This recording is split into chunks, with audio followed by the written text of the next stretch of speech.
오늘 하나님 말씀은 신약 성경 히브리서 제12장입니다. 히브리서 제12장 1절부터 3절에 있는 말씀까지 봉독해 드립니다. 이러므로 우리에게 구름같이 둘러싼 허다한 증인들이 있으니 모든 무거운 것과 얽매기 쉬운 죄를 벗어버리고 인내로서 우리 앞에 당한 경주를 하며 믿음의 주요 또 온전하게 하시는 이인 예수를 바라보자. 그는 그 앞에 있는 기쁨을 위하여 십자가를 참으사 부끄러움을 개의치 아니하시더니 하나님 보좌 우편에 앉으셨느니라. 너희가 피곤하여 낙심하지 않게 하여 죄인들이 이같이 자기에게 거여간 일을 참으신 이를 생각하라. 아멘. 사랑과 축복의 메시지는 이 시간째 저를 따스합니다. 새해는 예수님만 바라보겠습니다. 옆사랑합시다. 예수님만 바라봅시다. 예수님만 바라봅시다. 예, 감사합니다.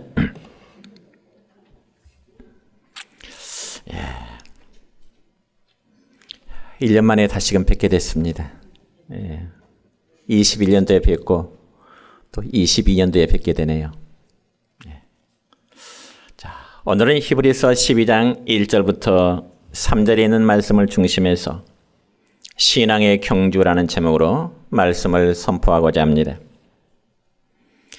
여러분, 오늘은 2022년 한 해가 시작된 지 벌써 이틀째가 되는 날이고요. 또 금년 들어서는 첫 번째 주일을 맞게 되었습니다.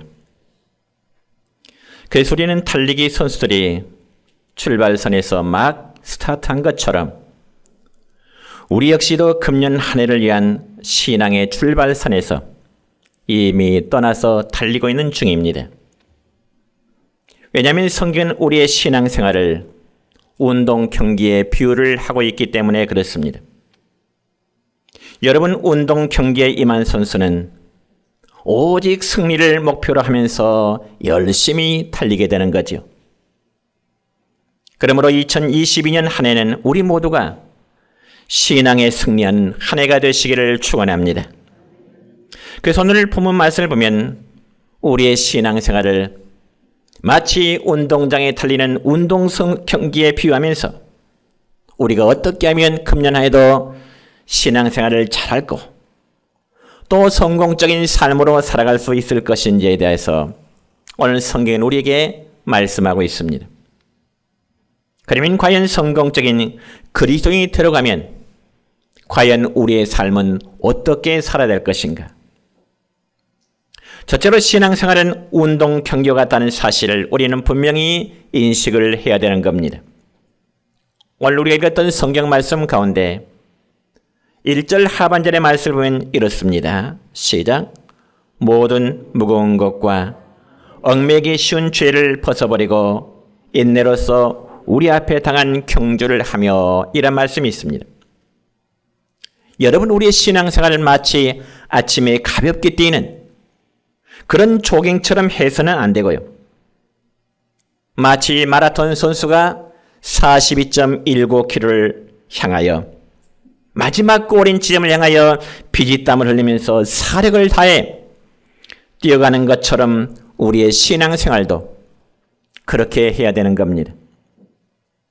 여러분, 운동을 하는 선수에게 경기는 하나의 기쁨이요 즐거움이라기보다는 어쩌면 무서운 싸움이요 하나의 고통이 되는 것입니다. 그러니까 경기는 결코 사치스러운 향락이나 정신적인 유의가 결코 아니라는 말입니다. 그것은 곧 투쟁이요 혹은 자기 극기인 것입니다. 여러분, 그렇기 때문에 우리의 신앙생활도 운동 경기와 같다고 성경에서는 비유에 말씀하십니다. 왜냐하면 우리 각자의 신앙생활이란 자기와의 끊임없는 싸움이요 그리고 세상과의 싸움이요 뿐만 아니라 마귀와의 영적 싸움이기 때문에 그렇습니다. 여러분, 운동 경기에는 두 가지의 그룹이 있습니다. 하나는 실전에 뛰는 운동선수의 그룹이 있고요. 그리고 또 하나는 그 운동 경기를 관람하는 구경꾼의 그룹이 있습니다. 그러면 과연 금년 한 해 우리의 신앙생활은 어느 그룹에 해당된 그런 신앙생활을 해야 될까요? 당연히 운동 경기에서 실전에 뛰는 그런 선수들이 되어야지 구경꾼이나 흥분하고 소리를 지르는 관객이나 그리고 경기의 방관자가 되어서는 결코 안 되는 것입니다.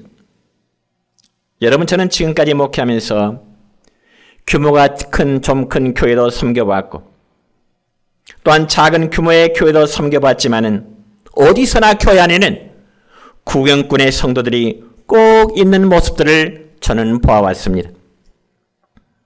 그래서 여러분, 구경꾼 성도들은요, 아무런 부담이 없이 그저 편안하게 교회에 다니기만을 원합니다. 그러면서 조그만 얼음이라도 어떤 부담이라도 될 것 같으면 주저하지 않고 쉽게 또한 교회를 떠나버리게 되는 거죠. 여러분, 운동선수는 그렇지 않습니다. 아무리 관객이 많고 아무리 함성이 높다 할지라도 그들은 애롭고 고통스러운 것이 운동선수의 모습입니다. 그리고 관객의 함성은 일종의 물거품과도 같다는 것을 운동선수들은 잘 압니다. 왜냐하면 그들은 경기를 치러야 하는 장본인들이기 때문에 그렇습니다. 그러므로 성도 여러분, 신앙생활이라는 것은 여러분 구경꾼이 아니라 정말 실전에 참여해서 함께 땀도 흘려보고요. 그리고 함께 고통을 느끼면서 혼신의 힘을 다해서 뛰는 거룩한 공동체 안에 속한 우리 각자의 모습이 되어야 되는 것입니다. 그래서 저는 금년에 우리 교회 성도들이 정말 구경꾼 성도들이 아니라 신앙의 실전에 참여해서 때로는 땀도 함께 흘리고 때로는 고통을 함께 느끼는 가운데 우리를 위로하시고 그리고 힘을 주시는 그 하나님을 소망하는 신앙의 경주자가 되시기를 바랍니다. 그래서 성경 보니까 믿음의 역사를 이루란 말씀이 있는데 그 페이스, 즉 믿음으로 일한 뜻입니다. 우리는 금년에도 믿음의 역사를 이룹시다. 믿음으로 일하는 성도 되시기를 바랍니다.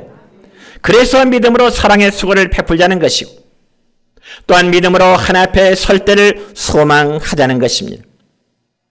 그러니 이러한 자세로 살아가고자 하는 성도가 구경꾼의 신앙생활 혹은 방관자적인 신앙생활을 할 수 있을까요? 그래서는 안 되죠. 정말 저와 여러분이 실전에서 뛰는 신앙의 경기자가 되시기를 바랍니다. 그렇다면 과연 우리의 신앙생활은 끊임없이 움직여야 되는 겁니다.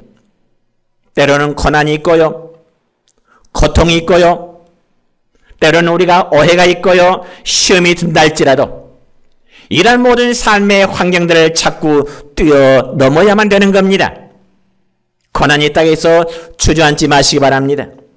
고통이 있다고 주저앉지 마시기 바랍니다. 혹은 다른 사람들로부터 어떤 일에 오해를 받는다 할지라도 어떤 시험이 있다 할지라도 그 자리에 주저앉는 것은 신앙의 경주자가 아닌 겁니다. 뛰어넘으시기를 바랍니다. 여러분, 모든 다양한 스포츠 종목 가운데 사이클, 즉 자전거의 경기는요, 유일하게 뒤로 갈 수 없는 경기입니다. 물론 어떤 사람이 묘기로 자전거를 타고 뒤로 갈 수 있을는지는 모르지만은 일반적인 사람은 자전거를 타고 뒤로 갈 수가 없죠. 그래서 자전거의 갈 길은 오직 앞에 한 방향이지 되돌아갈 수 없고 서 있으면 넘어질 수밖에 없는 겁니다. 그와 마찬가지로 저와 여러분이 정말 신앙의 경주로서 우리가 뛰지 않으면 그리고 가만히 서 있으면 넘어지는 것이 바로 신앙생활의 모습입니다. 여러분들은 신앙생활을 어떻게 하고 계십니까? 교회를 다니는 것 때문에 때로는 가장 가까운 사람으로부터 오해를 받을 수 있을 것입니다. 때로는 그들 때문에 시험에 드는 경우도 없지 않아 있을 것입니다. 더군다나 요즘 같은 시대는 코로나로 인해서 자녀들이나 혹은 이웃 사람들로부터 교회 가는 것을 아마 달갑지 않게 생각하는 경우도 없지 않아 있을 것입니다. 그럴 경우 주변 사람들의 눈치 때문에 교회에 출석하는 것을 아마 주저하기도 할 것입니다. 그러나 여러분, 그러한 조건 때문에 주저앉는 상태에 머무르면 영적으로 죽게 되고요, 우리의 신앙생활은 그대로 파괴되어질 수밖에 없습니다. 그러면 과연 그렇게 되지 않기 위해서는 어떻게 될까요? 답은 분명합니다. 다시금 일어서야 되는 겁니다. 여러분, 잘 달리던 운동 마라톤 선수도요, 때론 도중에 넘어질 수가 있습니다.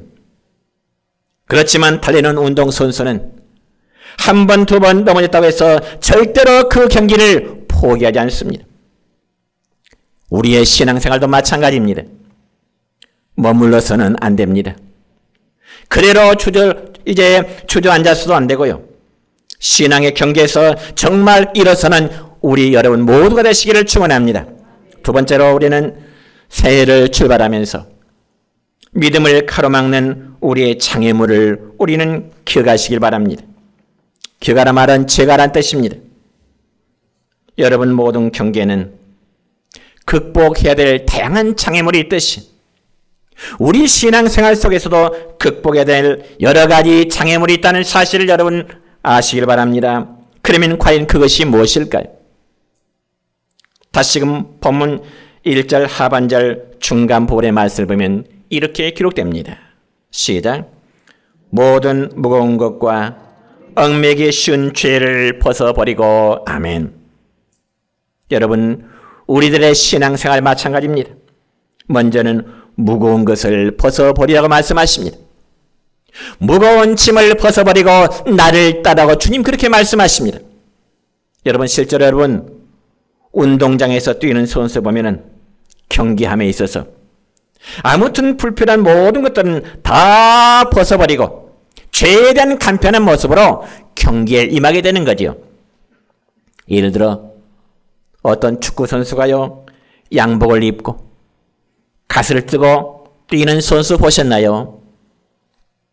혹은 배구 선수가 고가의 시계나 타이어 반지를 끼고 번쩍거리면서 운동 경기하는 선수 보셨나요? 여러분, 정말 경기장에 뛰는 선수는 금 넥타이 핀도 뽑아야 될 것이고 잘나는 목걸이도 벗어놓아야 되는 것이지요. 그리고 화려한 멋진 옷도 벗어야 할 것이고 오직 간단한 상의와 반바지만 입으면 운동선수에게는 촉한 것입니다. 그렇다면 여러분, 우리 각자의 신앙생활에서도 나를 무겁게 하는, 여러분의 삶을 무겁게 하는 어떤 짐이라든지 혹은 내 과거의 화려한 경력들이 우리의 신앙의 성숙을 가로막고자 하는 것입니다. 그뿐만이 아니에요. 여러분, 때론 나의 자존심이 신앙의 성장을 가로막기도 합니다. 내가 좀 똑똑하다는 교만함으로 해서 신앙의 경기를 하는 데 있어서 나를 무겁게 하는 어떤 영적인 짐이 될 수 있다는 거지요. 그 노이란 것들을 다 벗어버리지 않는 한 진정한 의미의 신앙생활은 출발되지가 않습니다. 아니, 성장할 수가 없습니다. 그럼 우리는 우리 신앙생활 가운데 과연 나의 나쁜 습관, 그리고 덕스럽지 않는 취미생활, 이런 것들 다 벗어버리기를 축원합니다. 그러면서 내 믿음을 가로막는 장애물은 얽매기 쉬운 죄라고 성경에 말씀합니다. 얽매기 쉬운 죄. 여러분, 여기 얽매기 쉬운 죄란 우리의 영혼을 꽁꽁 묶어서 움직이지 못하도록 만드는 다양한 죄악의 조건들을 말씀하는 겁니다. 그래서 이러한 죄들은 나와 하나님과의 관계를 완전히 끊어버리고자 합니다. 영적인 교제의 단지를 이러한 얽매기 쉬운 죄들이 가로막고자 한다는 것입니다. 그리고 죄는 우리의 삶을 무기력하게 만들고요, 패배감만 안겨주고요, 결국은 하나님의 무서운 진노와 심판을 받을 수밖에 없도록 유도하고자 하는 것입니다. 그러므로 본문 말씀에서 말씀하는 얽매기 쉬운 죄란 어떤 특별한 죄를 의미합니다. 그러면 과연 그 특별한 죄란 어떤 죄를 말하는 것일까요? 오늘 본문의 말씀과 앞장의 히브리서 11장의 말씀을 연관해 볼 때에 얽매기 쉬운 죄란 바로 불신의 죄를 말씀하는 겁니다. 특히 우리가 히브리서 11장의 말씀을 보면 우리가 통상 믿음장으로 그렇게 구분합니다. 왜냐하면 히브리서 11장의 말씀을 보면 위대한 믿음의 영웅들에 대한 삶에 대해서 기록하고 있기 때문에 그렇습니다. 그러므로 믿음장에 기록된 하나님의 사람들은요, 신실하게 하나님을 섬겼습니다.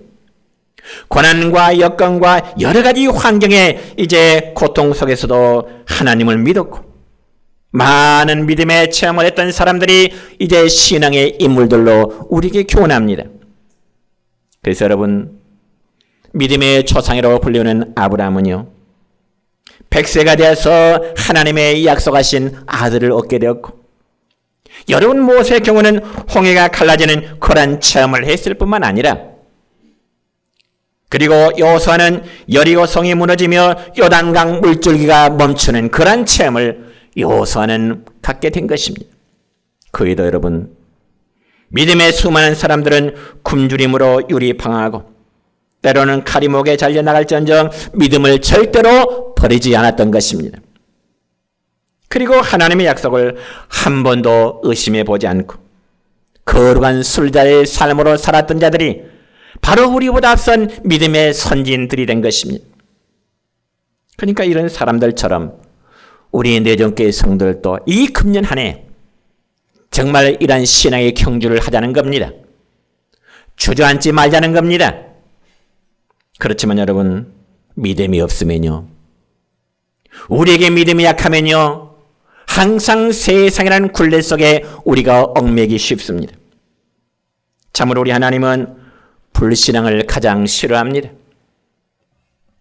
여러분, 히브리서 11장 6절의 말씀 보면 이런 말씀이 있어요.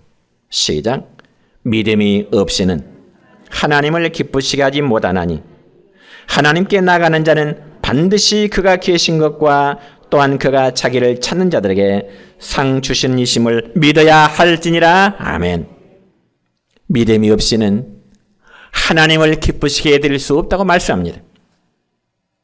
그러니까 여러분, 하나님을 기쁘시게 하는 것이 믿음이라면 하나님을 가장 언짢게 하고 진노케 하는 것은 믿음의 반대인 불신이 되는 겁니다. 어쩌면 도둑질하든지 거짓말하든지 혹은 간음, 살인보다 가장 무서운 것은 역시 하나님을 믿지 아니하는 불신이라는 것입니다. 여러분, 구약성경 출애굽기 말씀 보면 하나님은 이스라엘 백성들을 얼마나 사랑했습니까? 이스라엘 백성들이 애굽 땅에서 430년 동안 노예 생활을 하던 도중에 하나님 그곳에 10가지의 재앙으로 애굽을 치시고 그들을 애굽 땅에서 나오는 해방의 기쁨을 주셨습니다. 그리고 그들에게 가나안 땅을 약속해 주셨습니다. 그런데 그들은 광야 생활하는 중에 어려움과 그들의 삶에 시험이 닥치자 하나님을 불신하게 됩니다. 세상을 두려하게 됩니다. 그러면서 그들은 다시 우리가 과거에 살던 애굽 땅으로 돌아가자 아우성을 치게 됩니다. 왜 그럴까요? 믿음이 없으니까 먹고 사는 것에 얽매게 되죠. 또 믿음이 없다 보니까 목마르다고 불평하게 되고 광야 생활 속에 고기가 먹고 싶다고 불평을 쏟아넣게 된 것입니다. 뿐만 아니라 여러분, 철병을 가진 아낙 자손을 보면 마음이 흔들리고 그들은 두려움에 떨게 됩니다. 한마디로 매사에 불평이고 짜증이고 원망이고 부정을 토할 수밖에 없게 된 것입니다. 왜냐? 그들의 마음속에 하나님을 향한 진정한 믿음이 사라질 때 그렇습니다. 이런 사람이 운동경에서 승리할 수는 결코 없는 것입니다. 여러분, 믿음을 꼭 가지시기 바랍니다. 금년 안에 예수님만 바라보시기 바랍니다. 그러기 위해서는 먼저 겸손하게 하나님을 그리고 예수님을 여러분의 마음속에 인정하시길 바랍니다. 그 하나님을, 그 예수님을 여러분의 삶의 주인으로 인정하며 고백하시기를 축원합니다. 그래서 독생자이신 그 하나님의 사랑을 영접하시기 바랍니다. 그 전능하심에, 그 사랑하심에 여러분의 인생을 금년에 꼭 푹 담가 보시기를 바랍니다.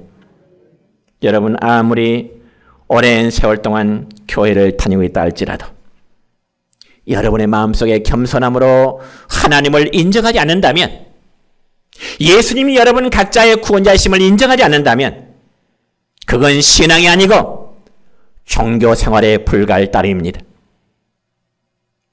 여러분 종교 생활은요, 취미에 따라서 할 수도 있고 기분에 따라 또 할 수 있습니다. 그러나 신앙생활은 여러분 분명하십시다. 신앙생활은 취미생활이 아닙니다. 신앙생활은 종교생활도 아니라 하나님을 겸손히 인정하면서 그분 앞에 굴복하는 자세를 갖추는 게 바로 이제 신앙생활입니다. 그렇기 때문에 신앙생활은 바울의 고백처럼 날마다 자기 자신을 복종시키는 것입니다. 그러면서 자신의 믿음을 가로막는 장애물들을 하나하나 제거해 나가는 겁니다.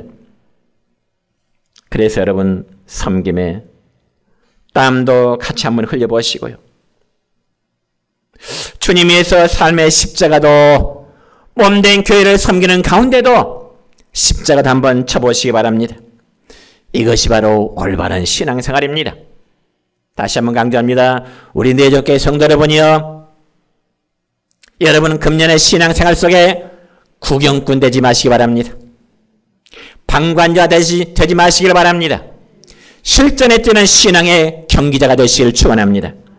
이런 사람을 하나님은 기뻐하시고 복 주실 줄로 믿습니다.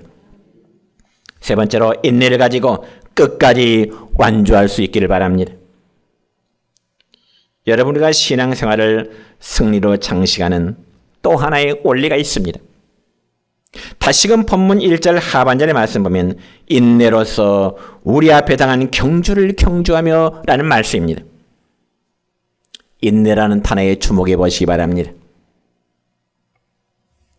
여러분 무슨 경기를 하더라도 승리의 면류관을 쓰는 사람은 반드시 겪고 치러야 될 덕목이 있는데 그게 무엇일까요?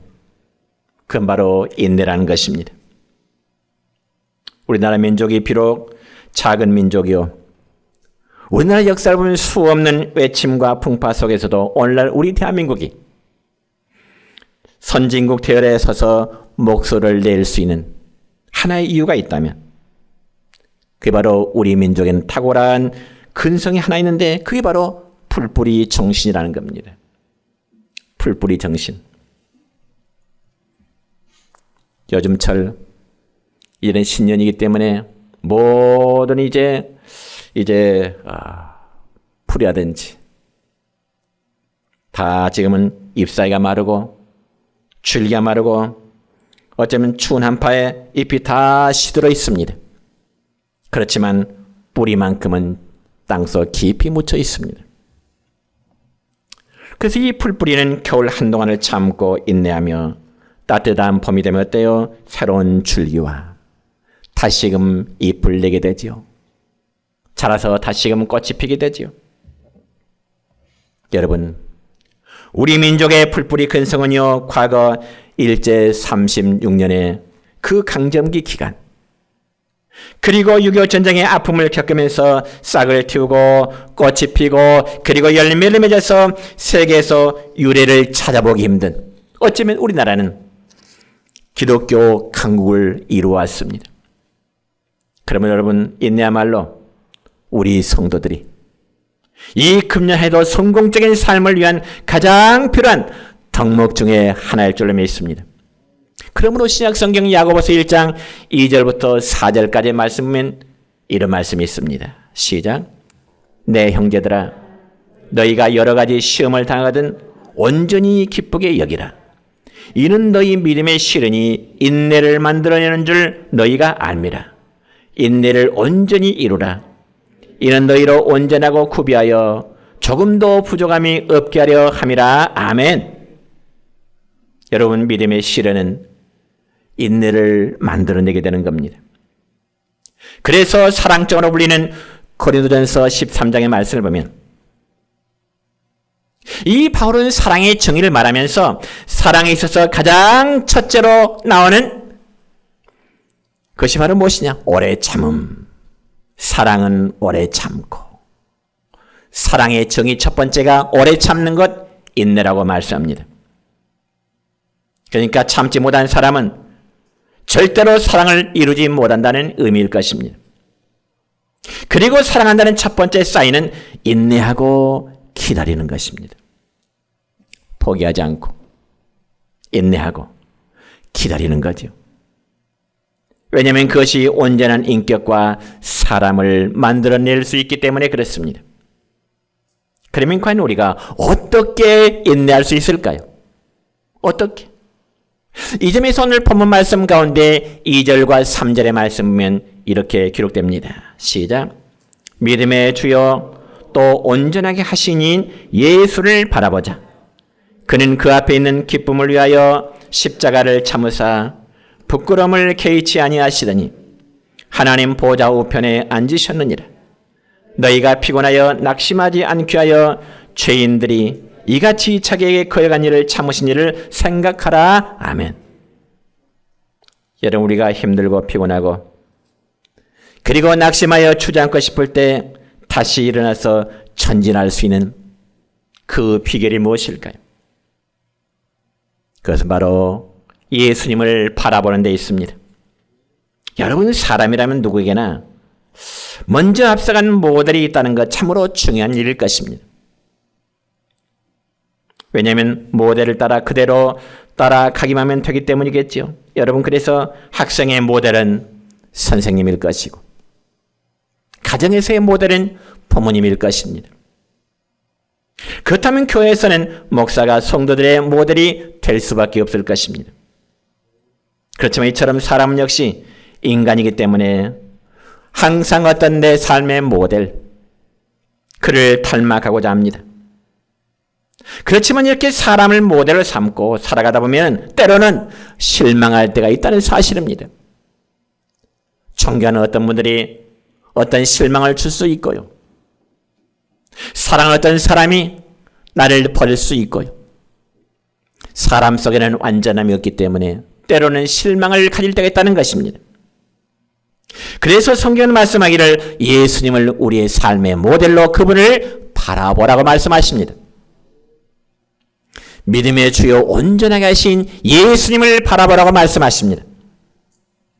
그래야 할 때 우리는 예수님의 인격과 성품과 언어와 이 모든 것이 우리는 그대로 변화되어질 줄로 믿습니다. 그리고 우리 신앙의 경기는 아름다운 목표 지점에 아름답게 도달하게 될 것입니다. 여러분, 우리 예수님에게도요 꼬린 지점, 즉 목표가 있었습니다.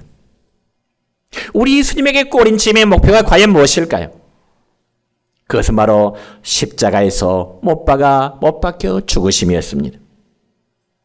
그렇지만 예수님은 당신이 십자가에서 못 박혀 죽으심의 과정 속에 단 한 번도 흔들려 본 적이 없습니다. 때로는 사랑하는 제자 베드로의 배반에도, 그리고 때로는 마귀의 시험에도 예수님은 흔들림이 없습니다. 그래서 예수님은 십자가장에 걸어가셨고 예수님은 끝내 십자가를 지시게 된 것입니다. 그러므로 본문 2절 하반절의 말씀 보면 이렇게 기록됩니다. 시작. 그는 그 앞에 있는 기쁨을 위하여 십자가를 참으사 부끄러움을 개의치 아니하시더니. 아멘. 실제로 예수님은 신성모독자여 반역자라는 오해를 받았으며 모든 사람들로부터 침뱉음을 받았고요, 모욕을 당했고 어쩌면 멀매를 당하기도 하셨습니다. 그럼에도 예수님은 그런 부끄러움을 전혀 개의치를 않으셨습니다. 특별히 오늘날 교회 공동체에서 성도들이 가장 싫어하는 것은 다른 사람으로부터 오해받는 일입니다. 내가 누군가의 오해를 받다고 하는 것 결코 기분 좋은 일은 아니죠. 그래서 조금만 오해를 받아도 자존심이 상할 수밖에 없는 것이 저의 모습이고 혹시 여러분의 모습일 수도 있습니다. 그러다 보면 시험 들고 넘어지고 주저앉게 됩니다. 또 세상 속에서는 조금만 핍박을 받고 손해가면 예수 믿는 것을 부끄러워할 때도 있을 것입니다. 그러나 이제부터 우리는 다시 한번 이 금년 안에 예수님만을 바라보시기를 축원합니다. 흔들릴 때마다, 피곤할 때마다 인내하신 십자가 지신 그 예수님 생각하시기 바랍니다. 근데 예수님께서 이렇게 인내하실 수 있었던 그 비결이 있었는데 그것은 바로 방금 읽었던 그 말씀 가운데 그 앞에 있는 기쁨을 꿈꿨기 때문이라고 말씀하십니다. 그 앞에 있는 기쁨을 꿈꿨기 때문. 그러면 과연 예수님 앞에 있었던 그 기쁨, 그게 뭘까요? 우리 성도들 앞에 놓인 기쁨, 그게 뭘까요? 그건 바로 상급이며 열매입니다. 그리고 바로 부활의 영광이요 십자가로서 완성될 구원의 성취함이 되는 겁니다. 그럼 우리도 예수님처럼 고난 뒤에 있는 영광을 바라보시기 바랍니다. 예수님은 바라보시면서 또 우리의 삶에 고난이 있지만은 그 고난 뒤에 영광이 있다는 사실을 꼭 믿으시기 바랍니다. 그래서 우리가 겪고 있는 아픔이 있다면 그것은 잠시 겪는 고난이라 생각하시고요. 다가올 즐거움과 그리고 영광을 생각하시기 바랍니다. 이제 말씀했습니다. 금년 안에 우리 모두의 신앙 경기는 이미 출발이 되었습니다. 그러므로 신앙의 청정기를 승리하기 위해서는 우리 인내하십시다. 골인지점을 향해 힘차게 달리면서 후회 없는 2022년 12월 달 때는 이 금년 안에 정말 멋있게 살아왔다. 정말 승리했다. 그런 자신감으로 하나 앞에 설 수 있는 우리 모든 성도 여러분 되시기를 주님의 이름으로 축원합니다.